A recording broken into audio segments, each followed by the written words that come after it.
I just seen not a reel, a YouTube short about how your body is a temple, and I'm like,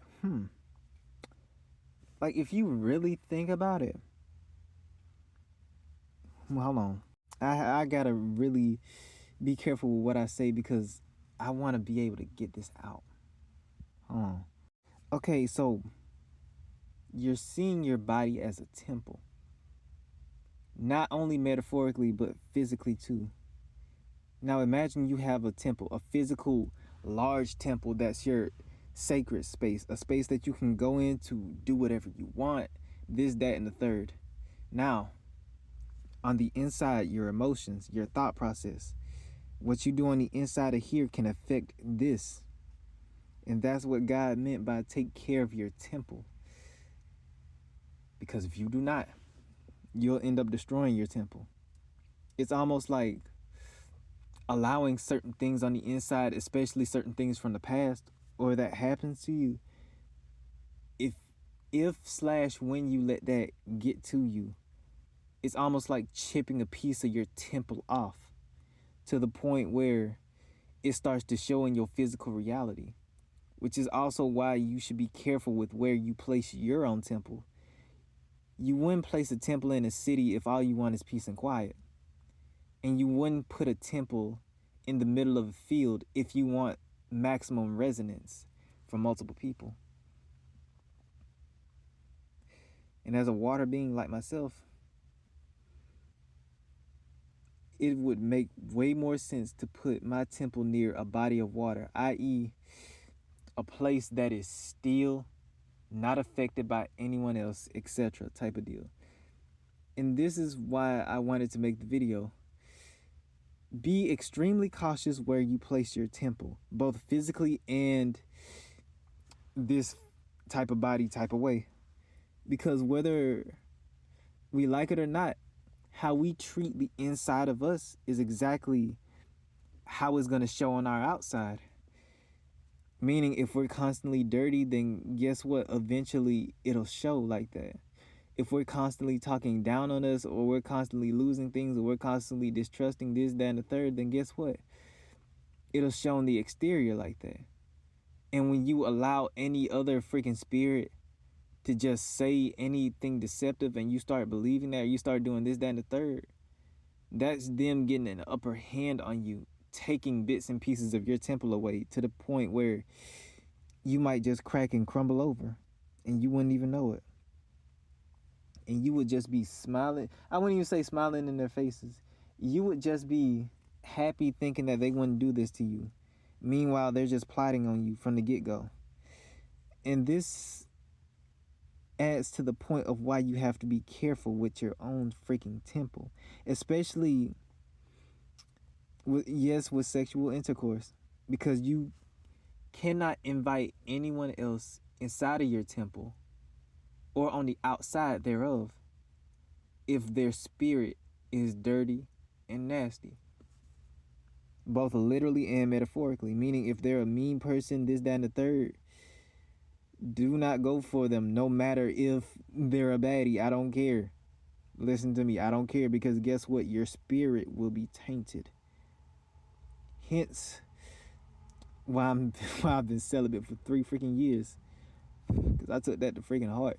You literally taint yourself the more and more you start to have more intercourse with multiple women, or multiple women, multiple men, multiple they, them, because you start to take on a bit of who they are in essence.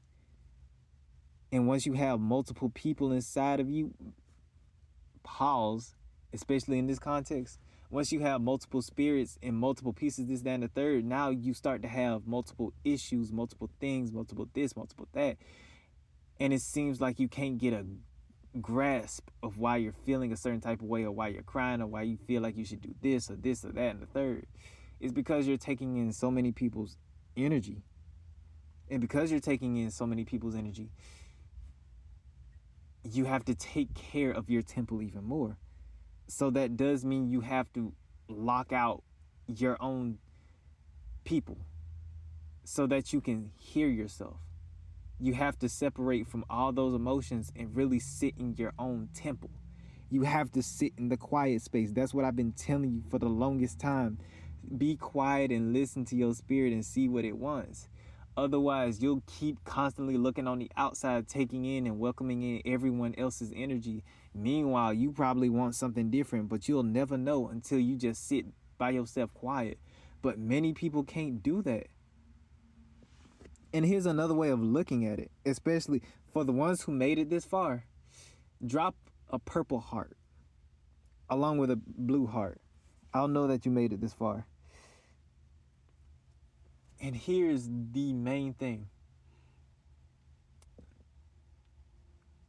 For your temple, right? Hold on, let me pause. See your temple as a home. Your temple is your freaking home. Literally, it's the place that you come back to no matter what, that makes you feel safe, that allows you to feel safe, no matter if you have a car, a house, or if you're just sleeping outside on the side of the road / side of the street or on a freaking bench. Your temple is your home. Once you start seeing your temple as a home, now you start to understand why certain people can't come in, why certain people can't have access to certain things. Even if you allow certain people around, they just don't have access to certain things. Hence why you block them off from every single freaking thing, because this is your home. You built the freaking home. Or rather, you have a home already, so you don't need to build one. All you have to do is acknowledge that home, take care of that home, treat it like a home. Meaning, I really want to reiterate this because I don't want to sacrilege God's word, but don't only see your body as a temple. See your body as a freaking home. And the things that you put inside of your home truly increases the longevity of it, no matter if it doesn't quite seem right for the time. But just know that after a while, your body is going to feel good, especially a few years ahead. 713, I'm saying this. Your body will feel good. Meaning, yeah, even if it's hard, sometimes you have to let go of certain things so that you can be able to take in the right things so that your home can become stronger. And that's why you have to take care of this vessel. You take care of this vessel so that your spirit can be able to play more, so that your spirit can be able to express itself more. Your temple is a home. That's why you shouldn't let anybody or everyone come in. Not even freaking artificial intelligence, not even your own friends, until you understand who you are. Once you understand what's precious in your home, you know who to not bring it towards, who to keep it away, who to keep it locked from, and who to unlock it for when the time comes. And so while, yes, I do preach being expressive, this, that, and the third, what I will say is this: when it comes to your emotions and your headspace and how you think, be careful of who you let in, because you truly don't know who has your best interests at heart. Because the right ones who truly have your best interests, those people will be the ones that you don't even have to worry about, because they wouldn't even, I wouldn't even say that the ones who truly have your best interest is the one inside of here. 844. You are the only one who knows what you want. You know how to get there, or at the very least, you know the general idea. Treat yourself like a home. Treat your body as a home. And you won't regret it. I guarantee you, you won't regret seeing your body as a home. And I'm going to leave it at that. And as always, stay peaceful, blessed up, miracled up, and know that you will appreciate what's taken care of by the divine and wonderful Allah, higher source, God, as well as everyone that truly and genuinely and naively cares about you deep within the souls. Always remember that here you are loved. We care about you here, no one else does. We do. I do know that. No matter what, we are always here to give that listening ear. Don't be afraid to talk to us or with us. We're always here for you, especially when you need community tabs. Always on YouTube, hit it up, especially when you need someone to talk to. Come in for the hug. Don't forget to smile and drink your freaking water, okay? Okay! Now come in for this hug. And as always, I say peace out, adios.